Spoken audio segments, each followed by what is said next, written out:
Hello, everyone, and welcome to Beyond the Prescription. My name is Lucy McBride. I'm coming to you live from Washington, D.C., where every week I bring to you guests who help me cut through the noise of the public square on medicine and health, hopefully with nuanced information and fact-based information to help you make everyday choices that affect your health. So I'm thrilled today to be joined by someone who has spent his entire career at the center of almost every major conversation about American healthcare. Dr. Zeke Emanuel is a physician, bioethicist, and health policy expert who served as a key architect of the Affordable Care Act.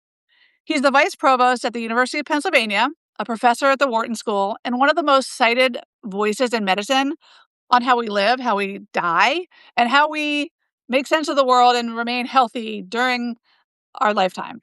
He's the author of more than a dozen books, and his latest book is called, I love this, Eat Your Ice Cream: 6 Simple Rules for a Long and Healthy Life. It's already a New York Times bestseller, and it's a book that, frankly, I wish more of my patients had access to or would read because it helps give them permission to obsess less and to live more. Dr. Emanuel, thank you so much for joining me today for the second time due to technical issues.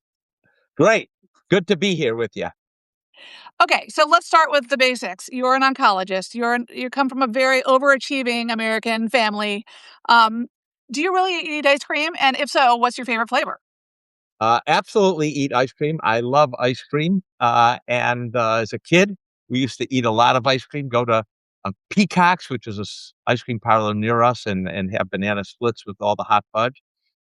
Actually, last night, I had a scoop of Lebna honey and candied pistachio. In my freezer, I also have a tub of chocolate hazelnut, which is probably my single favorite flavor, combining two things I love, which are hazelnuts from Piedmont, Italy, where they make the best, and really dark, rich chocolate.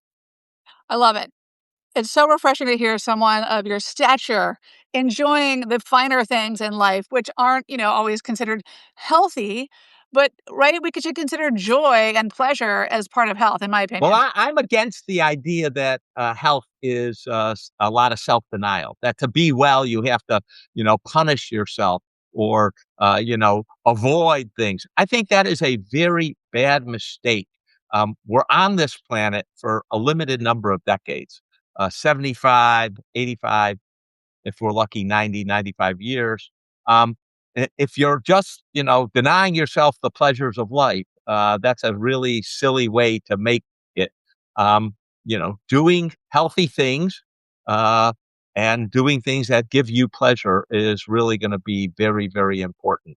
This isn't all about just living a long time. It's living a full and rich life as well.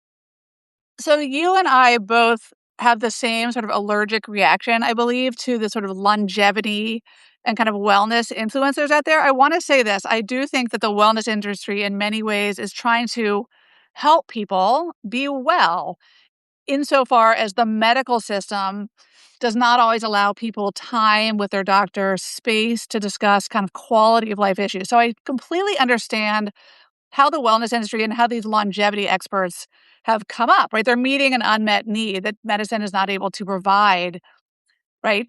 Yep. And you and I both sort of in our own ways are trying to fight the same enemy, the sort of the noise, the overwhelm, the mixed messaging, and this idea that you're supposed to be doing, you know, this many grams of protein and this much fiber and this much strength work, and then, oh, go cold plunge and, deprive yourself of these things. How does that have anything to do with why you wrote this book, or why did you write this book? Well, it's 100% why I wrote this book. So there are three sort of streams in. One is, like you, I'm a physician, and tons of people ask me, well, what should I be doing for my diet? What supplements should I be taking? How can I live longer and healthier? So I'm constantly giving advice. Do I drink alcohol? The second stream was many years ago, Ariana Huffington asked me, why doesn't medical schools teach more about wellness? And I explained, look, wellness is about 6 things. They're pretty simple.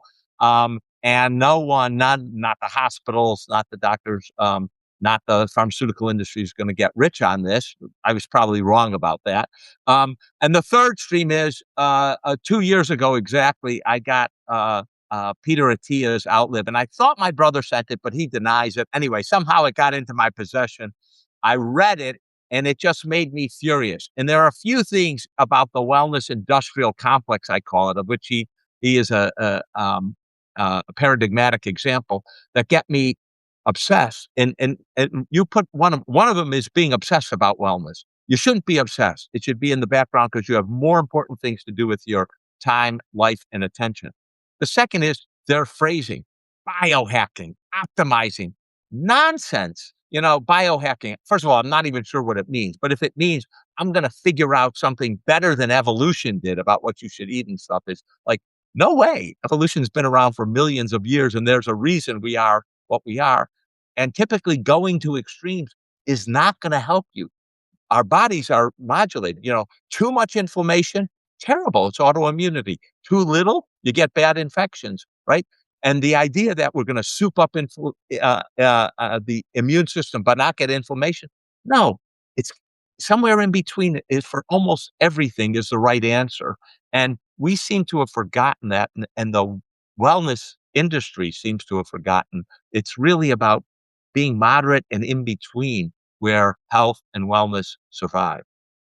I completely agree with you, and my audience will recall that I did a gentle but targeted takedown of Dr. Attia, not because I think that, he's not intelligent. I think he has a lot of, interesting things to offer, but I was, let's say, miffed, to use a nice word, about his association with a sex trafficker, during which time he probably knew what was going on. And I just think that, doctors we aren't supposed to be morally perfect, but we are obligated by oath to report crime and injustice when we see it. So that aside, I do think this, oh God, that stupid echo is back.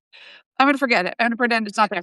That the obsession with sort of the biohacking, these marketing terms, are just really detrimental to people's health. I see so many patients walking around with step trackers and sleep trackers and trackers and trackers. And sometimes the trackers are wearing them instead of the other way around. And I feel like it's an albatross. Oh, it's terrible. And part of my book is why you shouldn't be a tracker. First of all, it makes you anxious. Second of all, it makes you focus on that, and that's not the thing you should be focused on. And I read a recent article. It's like only a couple of weeks old in the Wall Street Journal about these. They call them super competitive sleepers.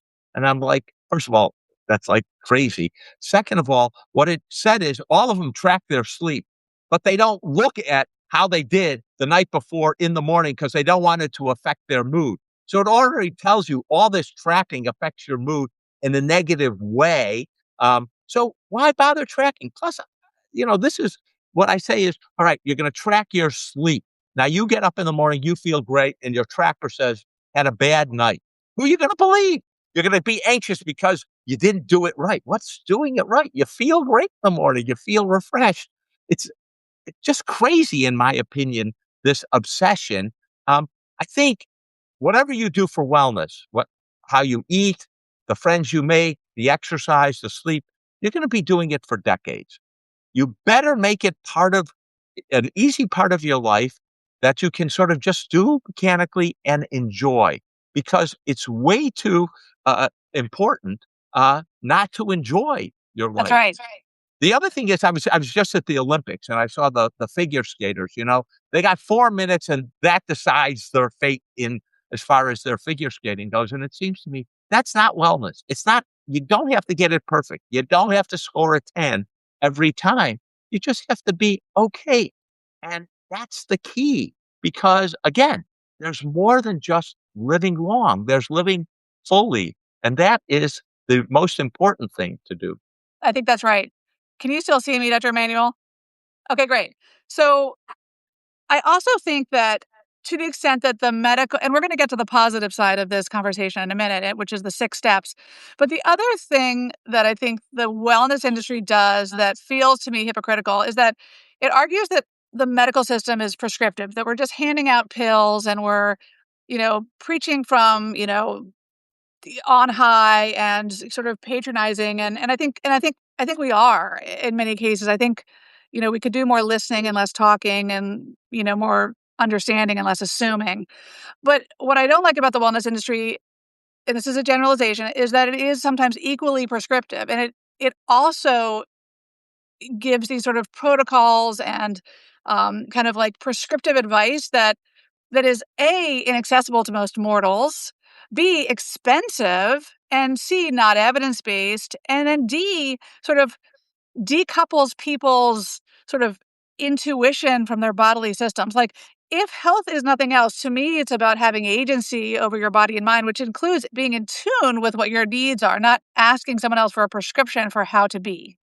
Yeah, I think, you're right. Sort of these complicated protocols, doing things perfectly, that's just again, it's obsessing about the wrong thing. The other thing I would add, which is really important, Lucy, is, the wellness industry, almost all of those influencers have deep conflicts of interest. They're selling you something, whether it's, their supplement or a test that they do or a visit to their special office to talk to you, or whether it's something else. I have no conflicts. I have no money in this. It's not about the money. And I think it's really important, therefore, and it goes back to something else you said, which is, just look at the data and talk about the data.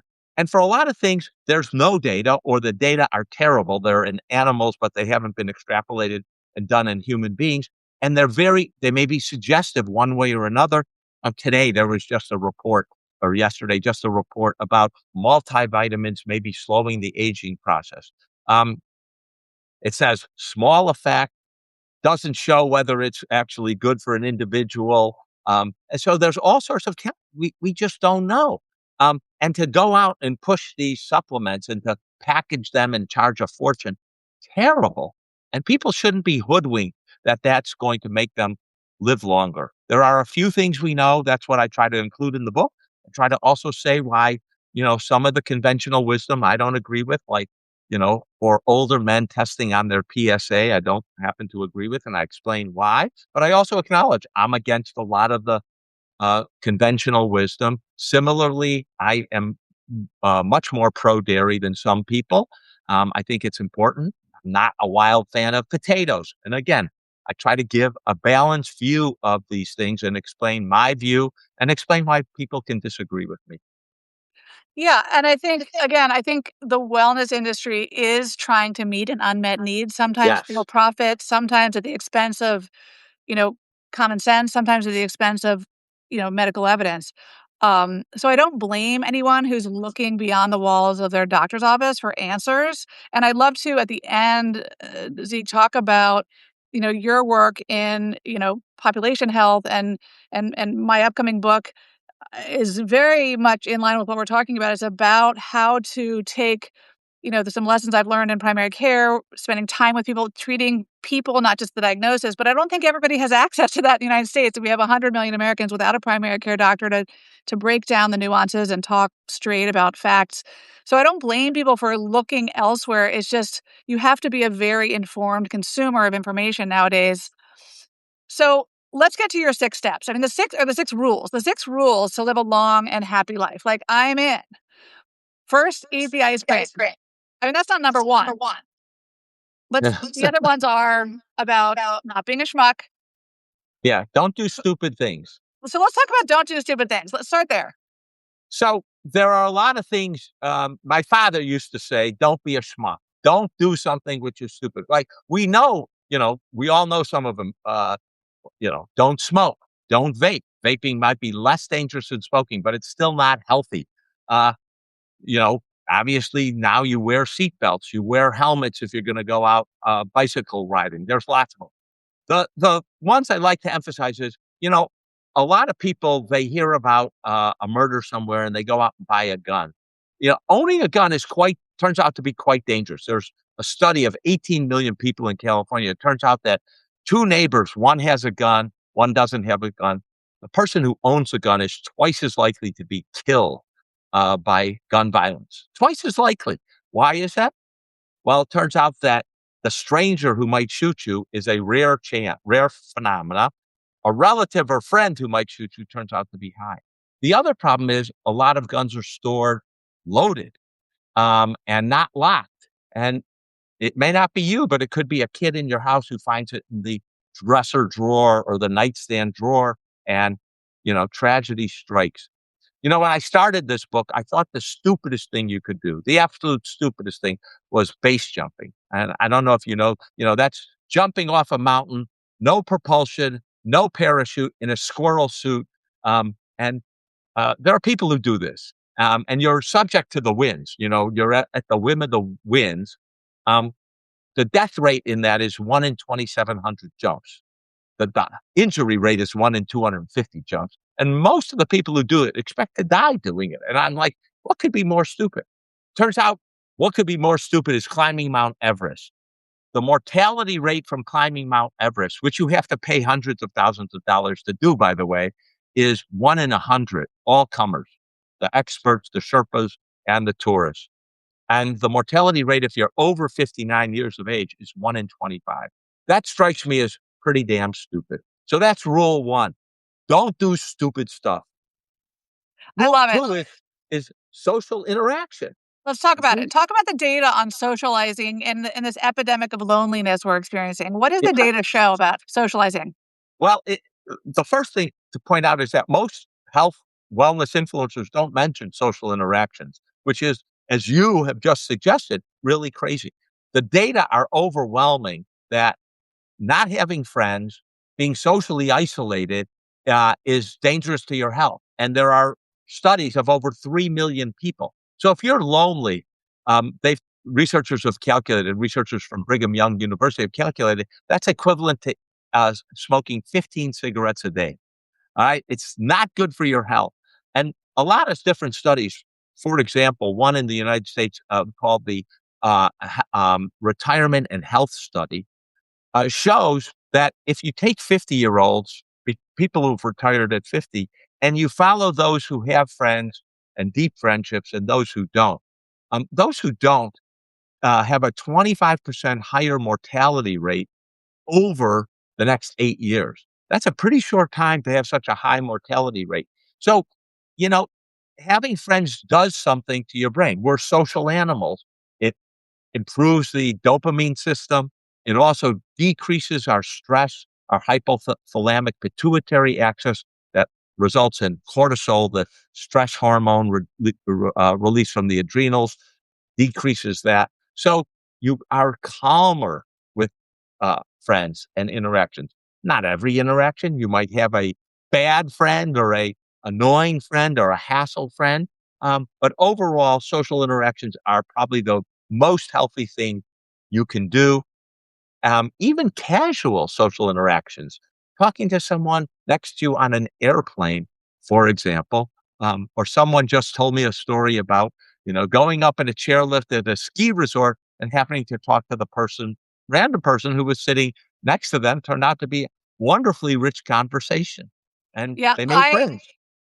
I heard you talk about your dad and how your dad was this like, prototypical extrovert and I don't know if I'm like your dad. I would like maybe I am, but I'm the person who's talking to the grocery checker. I'm on the ski lift, talking, making connections, sort of understanding that person's story in some little way.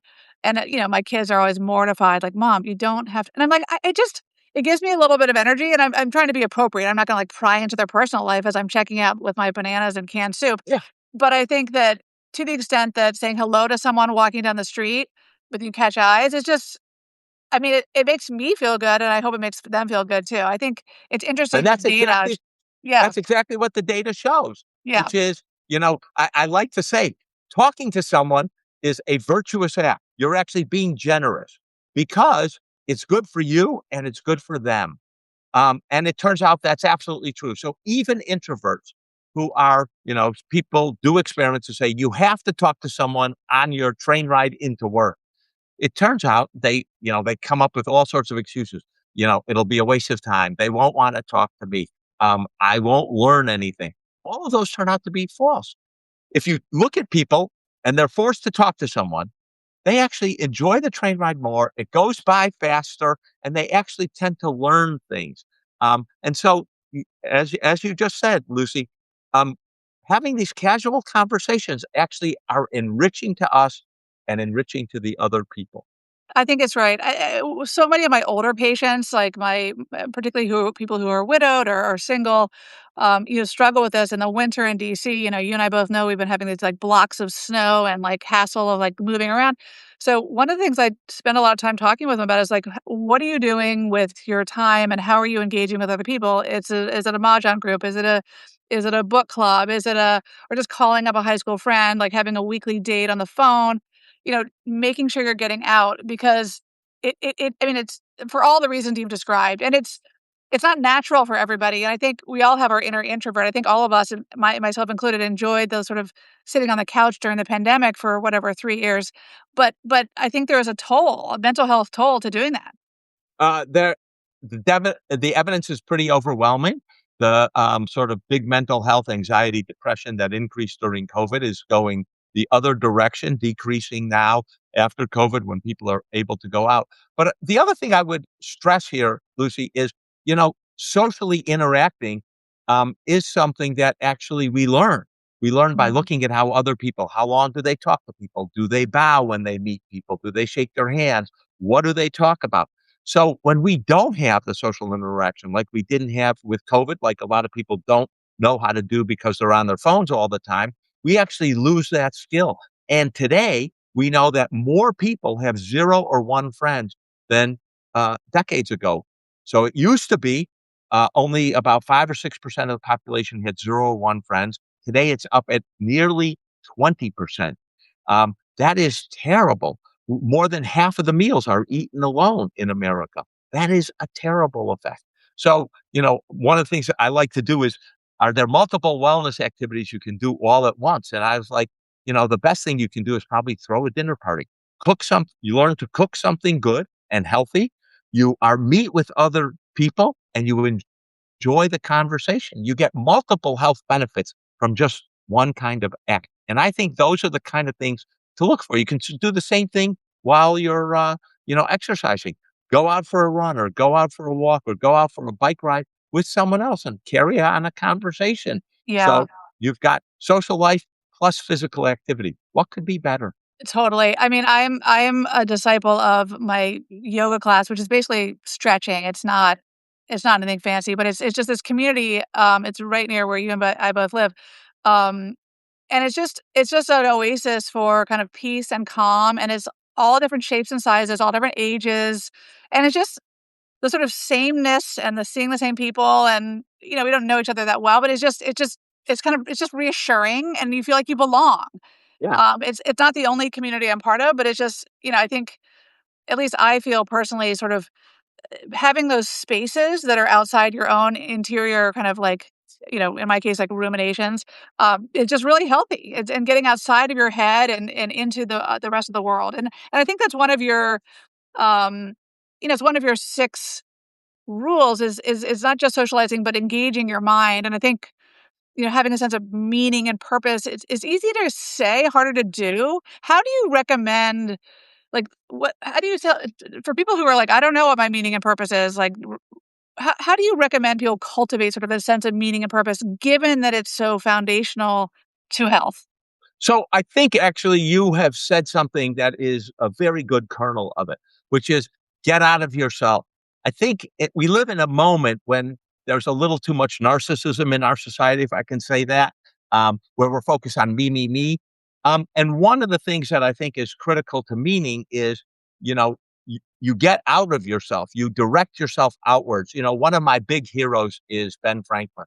And Mhm. his advice to people was to be useful, where by Mhm. useful, he meant how are you improving your friends, your family, your community, your town, your country, the world. And, he was an inveterate improver, whether it was by, making discoveries about electricity or all these inventions, the lightning rod, bifocal glasses, all sorts of other things, an arm to stretch up to get bookshelves off the top shelf, his stove, swim fins, he invented those too, right? Make the world better. He patented not a one of them because he believed, look, I'm giving it to the world. Someone else will improve it. I've inherited things and I've been able to live well because of other inventions people have made. he created the University of Pennsylvania, the Pennsylvania Hospital, on and on. He created all sorts of social institutions, insurance companies, fire brigades, just to make Philadelphia a better place, the country a better place to live. That's the kind of being useful that gives you, enriches your life, enriches the community, and gives your life purpose. That's not about living a long time. It's about giving to others. And again, I think getting outside ourselves, that was your phrase, so important to living a meaningful, rich life. And again, people who have meaning tend to live longer. Yeah, I think that's so true. I mean, I think if I think about my patients who are young adults, or I think about my own children who are emerging into the world and thinking about what their purpose and meaning is, and where they get hung up. Um, I think a lot of the times it's sort of like hyper focus on ourselves, and that's not to say we shouldn't practice self-awareness, curiosity, understanding how our thoughts and our feelings inform our behavior, thinking about our relationships in a deep way. But I do think one kind of simple way to kind of, you know, get outside of our head is just to like do something else. Like, take a walk, talk to someone else, put yourself in a volunteer position. For me, it's going to work. Like, I get to talk to people all day long and learn things about them, and then, it helps me not sit and ruminate in my own head. I mean, it's just great. Yeah. Well, I think actually one of the things that's true about doctors is you're with people and you're dealing with them when they're going through a crisis, and often an existential crisis about their health and wellness.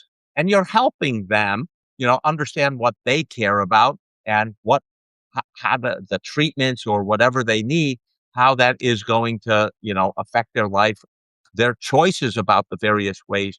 Um, I found that, that was what was fulfilling for me about being an oncologist. Here are people confronting death, and I'm here to help them in this most critical moment. And again, that's getting outside yourself, helping another person, navigate a difficult situation. What could be more fulfilling? I'm a professor of the same thing, helping kids and learn how to learn so that, once they're out of my class, they know how to study and know how to think through complicated problems. That's what motivates me as a professor too. Yeah. And I think that, as you say, I couldn't have put it better. Getting outside yourself to help other people. That's kind of a key secret to fulfillment and meaningfulness. I think it's a great point also that it doesn't have to be grand. Like, you don't have Yeah. to be Ben Franklin and have 100 patents. You don't have to have, like, reinvented the world. Meaning and purpose, and I try to tell my kids this too, or, suggest it to them. I don't tell them anything anymore at all. But is like, is it possible that just having meaning and purpose means something mundane? Like taking pleasure in a song you're listening to, or taking a moment to acknowledge like the spring weather. And that it doesn't always like hold for that long, but I'm just saying, like, when I'm talking to patients about meaning and purpose, because I do believe it's part of health, it doesn't have to be like doesn't have to be something huge or grand. It can be mundane. Yeah. So, I don't know. A few years ago, there was a segment on one of the TV shows about a bus driver who did a school bus, and he would talk to every kid. He knew his kids, and he thought that his purpose was to help them start the day right when he delivered them to school. Right. Now, that a bus driver, right? That is finding meaning and purpose, not just in getting them safely to school, which albeit is really important, but also in seeing them and seeing were they anxious that day, try to figure it out, try to help them. That is, it's not elevated, but it's really about making the world a better place in whatever way you can, and What's nice helping about that people. is and that what's nice about that message, I think, is that it's true, and then also it's accessible to all. Like, it's not accessible Right. to all to do cold plunges every day or to take this certain fish oil that's, branded by, Doctor who knows who. It's accessible to you to have curiosity about other people. It's accessible to you to reach out and, challenge your sort of inner narrative of like, I'm not worthy of talking to this total stranger. Um, that's accessible to all of us. And I think, you know, if we think about health in a broad way, and this is again what my book is about, health to me is not about, sort of a set of lab tests or a sort of point in time. It's not about a transaction. It's actually not about me either. It's not about how I want to live my life or my goals. It's about imparting information to you to help you frame decisions that, then align with your goals and values. And so, I'm getting a great question here from somebody. Matthew Weeks is saying, so, what needs to happen for doctors to interact with patients, I think, in the way that we're talking about, when there is no crisis, when there's sort of just things going along day to day. I'd love to talk to you about that, Zeke, about, as an architect of the ACA and as, myself, someone who's writing this book, not to be Mrs. Popular, but rather to hopefully help scale what I'm trying to do, which is treat the patient, not just the diagnosis codes. Like, what do you think it's going to take? This is a big question. What do you think it's going to take for the United States of America to reinvent healthcare in a way that patients have access to a primary care medical home, a place where they can be seen, heard, and understood, not just in crisis, but in well times? So that is a very long discussion. I got So, time. I got so, time. so here's what I think has gone wrong here. We end up now with a primary care doctor like yourself having 2,000 patients and having to, in order to pay the bills, clock through for an hour, and that doesn't leave a lot of time. Um, One of the most important things we're going to have to do is to decrease that number of patients per doctor. And you're also, to do that and not break the bank in terms of cost, we're going to have to wring out a lot of waste in the system. And let me, I know that everyone's eyes rolls, well, waste is someone else's money. You can go on and on. But every other country, the most any other country spends on healthcare is 13% of their GDP. We spend 17 and a half, almost 18% of our GDP. We got plenty. Money is not our problem. And anyone who says money, how are we going to afford that? We've got, we spend more than a trillion, maybe as much as $1.5 trillion. $1.5 trillion. Let me remind your audience, right? That's $500, $5,000 for every person in America. 5,000. Okay. Um, on administrative costs. All right. We can cut a lot of that. AI is going to help us, but we also, there's a lot of the structure of the system encourages that kind of cost. If we cut some of that out, we could actually expand the number of doctors per patient. We got to pay more to primary care doctors. Just no two questions about it. If an orthopedic surgeon makes 5 times what a primary care doc is it any surprise more people are going into orthopedics than primary care? No. So we have to pay primary care docs more. We have to decrease the number of patients they're responsible for. And we also have to give them a way of, oh, this patient might be getting unwell. They're not sick yet, but getting unwell. They're not doing the wellness thing. Is there a way I can get them to a coach, someone who can advise them? They do that in, I think it's Slovenia. They have facilities like, not dissimilar when I was reading about it, like YMCAs where there's a coach there that can help people get a 100%. wellness routine that works for them without going bankrupt. It's part of the system because having people who do a wellness routine decreases the cost of healthcare, right? If we had everyone who had hypertension drop their hypertension or diabetes, walk more, you'd actually have benefits to it in terms of decreased healthcare utilization. So we have to think about the system differently. I've actually recently been contacted by a health system out in Lake Tahoe area. We want to be a wellness system now, and that's not how our system is built. But I do think thinking through how we would convert it is going to be the one of the next big challenges. Someday, I would love to take you to coffee or ice cream, and talk to you about this because that is one of my it is sort of like why I feel like I'm on the planet is to help scale a model where primary care is centered, where it's accessible to all, not just people who can afford it. Because it's an open and shut case that that paying for primary care in a population of people saves money, improves health outcomes. Like there's no mystery there at all. Well, there's a very interesting study, Lucy, Tell where if me. you look at areas and you areas that add more primary care doctors, you're 100% right. The mortality rate goes down. Take an area, you add specialists, the mortality rate actually goes up.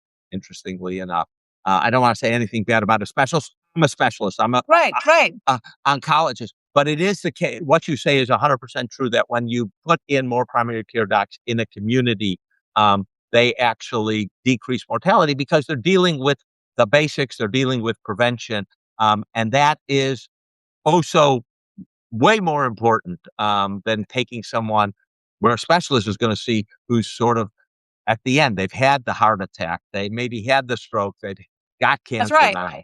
That's right. I mean, if you look at healthcare spending in this country, 95% is spent on hospitalizations, ER visits, procedures, 5% on primary care. It's baffling yet not baffling because we are a capitalist society that we haven't flipped that model when the data are there to show that Right. if we flipped it and we put more people in the seats of primary care doctors and then reduced their administrative burden and gave them fewer patients and had them prioritize the relationship and the conversation and dialogue over damage control, we would be all better. So I guess, maybe I'll be dead before that model is changed and before the insurance companies don't have a hold on, government and doctors and hospital systems. But I think like my hope is in this era of rapid innovation that we can sort of shepherd AI and technology in a way to elevate the relationship between patient and doctor, which to me is one of the most sacred parts of health when you're well, not just when you're sick. Instead of eliminating it, I think my sense is that if the tech bros and gals had their way, that healthcare in this country in 10 years would just be like AI chatbots and a licensed practitioner to kind of, NP. So I hope that we can use AI smartly to then elevate the relationship between patient and doctor. I don't know. I don't know. You're Well, probably you and I may disagree about AI. I'm actually a pretty bullish on oh, AI. tell me. Well, I've just reviewed the whole literature on AI. Every study published on AI since in medicine since January 2024. And here's a nugget for your Tell me. audience, which is when AI consistently beats out human beings, then AI is better than humans with AI. And the main reason for that is that when AI and humans work together, humans tend to correct AI, and they're not very good at figuring out when AI is wrong, especially as AI gets better and better. So the better AI gets, that actually worse humans make the AI. um, Now, I think there's going to be a role for AI. And I think a big question for us going forward is what's the role for the physician? And here's where, I think a lot of people might say the art of medicine comes in, the empathy, the helping patients through consoling. Um, I, I think we're going to have to figure that out and probably faster than we believe because of the rapid increase in AI. The other thing I think AI will make possible is, especially for people who live in rural areas. We have a paucity of healthcare, not just healthcare providers, but facilities. And I think AI can bridge a large part of that gap. And I think, therefore, it's likely to be an advantage in many situations. I just had Bob Walker on my Yeah, show. Bob's a great dear friend. Yeah, so Bob's book is terrific, and we talked a Yeah. lot about AI, and, he told me that probably like you at Penn, at UCSF, they sit around in their, medical education meetings, basically like, what are we gonna do? I mean, he didn't say it that way, but I think, AI is coming at higher education. It's coming to medicine, whether we like it or not. It's how do we leverage it to, you know, let AI do the things that don't need an MD or a medical brain or that don't even need a human brain, and let doctors do the doctoring, which I do believe, as you said, is like the empathy, the understanding, the sort of integrating different parts of the human experience across different domains. Like, my patient whose wife died and is on 10 medications and just broke his hip. Like, that's not something that you can just plug into an AI machine. That takes sitting down, understanding, listening, what are the patient's goals, et cetera. Okay, so let's switch gears for a second. I want to talk about and then I'm going to let you go at some point, Zeke. But I want to talk about this was pre-pandemic. You talked about how you plan to live to your 75 and that's it. Right. Right. And it's such a great sort of like stake in the ground to then have a conversation because, I think I heard you say that you're 68. Hey. I think you were talking about Schmirkanish about it. And so I'm like, okay, so fast forward from when you said that, I want to live till I'm 75. The idea being that you don't want to be medicalized at the end of your life. You want quality of life, not quantity, and taking a bunch of pills and getting surgeries that are unnecessary. I think a lot of people agree with that. But how do you feel about that now? So let me say, the first thing is I'm a person who says, well, what's the worst that could happen? And how do I avoid that? And for me, the worst that could happen, I know what hell is, what the final circle of hell is. Um, it's the body is great and the mind is gone. And that is not how I want to live. And so I didn't pick 75 out of the air. It wasn't random. It's where, the rate of Alzheimer's and other dementias sort of very low before 75. And then at 75, it really shoots up so that by 80 or a little over, a third of the people have cognitive decline and dementia. I don't want to be that person. Okay. So I was like, after 75, something life threatening happens. I'm not going to get the intervention. If I got acute leukemia, I would not take the treatment. If I had a stroke, for example, right, don't want the interventions. No clot busting medications.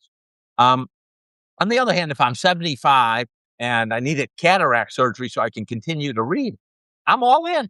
Um, One thing that's changed because of COVID is vaccine, that could save my life, like a COVID vaccine. I think really important to do. Um, so that's the philosophy. Now, you know, we all people are on a bell-shaped curve. Some of us are going to do great. Some are, going to be positive outliers, as we call them, people who actually, are these so-called super agers. Benjamin Franklin was a super ager. When he was 81, he was at the Constitutional Convention. Everyone who was at the Constitutional Convention with him commented how his mind was like it was a 25-year-old. He was clearly functioning. Now, he had gout, he had kidney stones, he had lots of health problems, but mentally perfect. Um, so, that would change your view, Sure. right? You get past 75, you're in a different state. But most of us aren't going to be that guy, right? Most of us are going to be what most of us are, which is at 75, the dementia risk goes way up. And I don't want to be that. So that was the philosophy. So, that's my philosophy. And I made very clear it's not policy because when, we were talking COVID, I made a very clear point. Old people ought to get priority for the COVID vaccine because they were at highest risk. They could decide whether they wanted it or not. I wrote that article to challenge everyone else. What's your philosophy about aging and growing old? What are you going to do when, things begin to fall apart? You might not, you might break your hip. You might, have some cognitive impairment. How are you planning your life in that regard? And that I think is a big challenge for everyone. A I lot of love it. people And I said think to me, Dr. Emanuel, I'm all in with you. Some of the people just read the headline and said, what an idiot. And about a third of the people wrote me back and basically said, that question is making me very uncomfortable. But I'm thinking about it. And I think that's what I wanted to do to those people. Make you uncomfortable so you're actually thinking about this issue.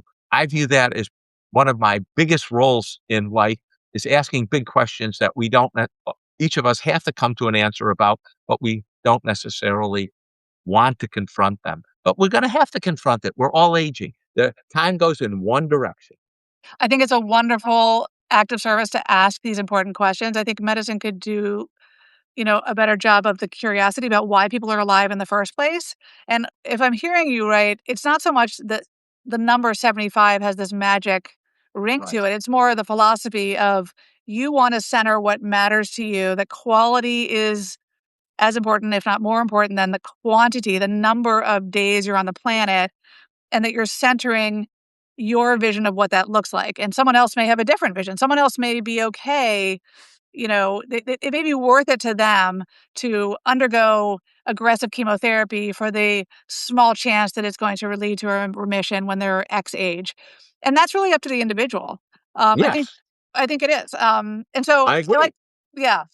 And I think, our job as physicians, and I know you know this as an oncologist, of course, is to help people understand the facts and the trade-offs that are inherent in life, right? There's no world in which there's a risk-free life or a, mortality-free existence, right? We have to make trade-offs every day. And so at the end of life, it's ever, it's more, you know, poignant. One of the criticisms, as you know, of oncology, the field of oncology in the modern era, is that we treat the cancer and not the person. And I think, the way you're framing health in your book is so refreshing and needed. I think people are feeling a lot of existential fear in this moment, and I think people are feeling a lot of challenges in their lives regarding their health. They don't know who to trust. I think we live in an area of deep distrust in medical institutions and in doctors, and so I think it's refreshing to hear you, Zeke Emanuel, say in essence through your book that you know follow your nose, eat your ice cream, get sleep, get exercise, connect with other people, and, the rest is in the stars. Is that I mean, that's not I'm not writing a summary of your book here. I mean, you wrote the book, but is that sort of your general message? Or what would the message you'd like people to come away with this book with? That you should care about wellness and get a routine that you can do and you enjoy, a routine that covers things like social interaction, eating well, exercise, sleep, uh, staying cognitively engaged, as you say, whether playing mahjong, going to a book club, volunteering at a library or a school. Those are the important things. Do them and have them as habits in your life. Um, but also make sure that as you're doing them, you're enjoying life. Don't make it about, I got to do, I didn't ride this week 60 miles. I've got to ride another 15 miles. No, it's not that one exercise is not going to make or break a difference and enjoy what you're doing. If it doesn't fit in for 1 week, that's understand. You understand, right? If can't cook for yourself, we understand. But um, a lifestyle that doesn't have exercise, that doesn't have eating well, that's not going to be good for you. So get a lifestyle that you can live that includes all the wellness activities, and forgive yourself if you're not doing it every time and enjoy the things you do. Make sure that the exercise you do is something you enjoy. Make sure that the cooking is something you enjoy. Make sure that you're talking to your family, friends, people you might, come to have as friends and enjoy it. I love it. Yeah, the permission to experience joy, the permission to live, the forgiveness and kind of like grace that we need to give ourselves and to other is really, I think, an essential message. And I thank you so much for joining me today, Zeke, for tolerating Thank the you for technical having me. the technical challenges of Substack, which I'm still learning myself. And your wisdom is really, really, really well appreciated in this era of kind of too much information and prescriptive advice from the medical system and from the wellness industry. And I'm grateful for your presence. I know you're a busy man, so thank you again. And I will send you a copy or this episode so you can share it with your people. And again, it's a pleasure to have met you. It's great. It's wonderful. Thank you for having me. Okay, bye bye. Thanks everyone for joining. Bye. Bye.